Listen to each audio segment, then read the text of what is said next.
Боловсролын чиглэлээр хангаан бүсийн өмнө тулгамдсан болоод асуудлуудыг гишүүд хөндөж ярьж байна. Нэгдүгээр энэ мэрэгжлийн боловсролууд өөрөөр хэлбэл энд үйлдвэр хөгжүүлэх тийм ээ малчтын түүхийн эдийг үнд оруулж энд үйлдвэрлэл хөгжүүлэхэд хүний нөөцтэй ажгүй ярьж байгаа. Тэгэхээр энэ асуудлыг хөндөж ярьж байна. Тэгэхээр хавтхан хэлбэрээр ийм мэрэгжлийн сургуулиудын сургалт үйлдвэрлэл эрдэм шинжилгээний төвийг байгуулах ийм сандыг түрүүнд Батцэг сайд хийлээ.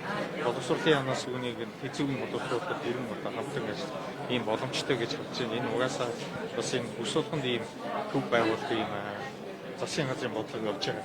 Тэгэхээр одоогийн байдлаар бол Өмнөг аймагт тэзүүнүүд хийгдсэн. За мөн одоо хойд бүсэд бас хийгдэж байгаа.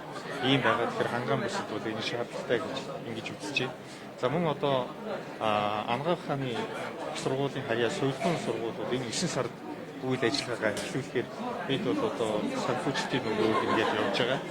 Ингэснээр бол одоо орон нутагт байгаа юм ихтэй сургуулийн салбарууд гэдэг ихтэй сургууль гэдэг бол ер нь орон нутагт илүү хүний нөөцийг нийлүүлж ийм газар байдаг. Тэгэхээр энэ Анагаах хааны их сургуулийн салбарын сургуулиуд амжилттай үйл ажиллагаа явуулж эхнэ гэж бодож байгаа. Яг тэгвэл сувилгын чиглэлээр сувилагчийн одоо дутагдал мөн орчод байгаа ийм үед энэ сургууль их ач холбогдолтой гэж харж байна. Бид бас 9 сараас үйл ажиллагааны эхлүүлэхээр бүхий л зохион байгуулалтын ажлыг чиглүүлж ажиллана.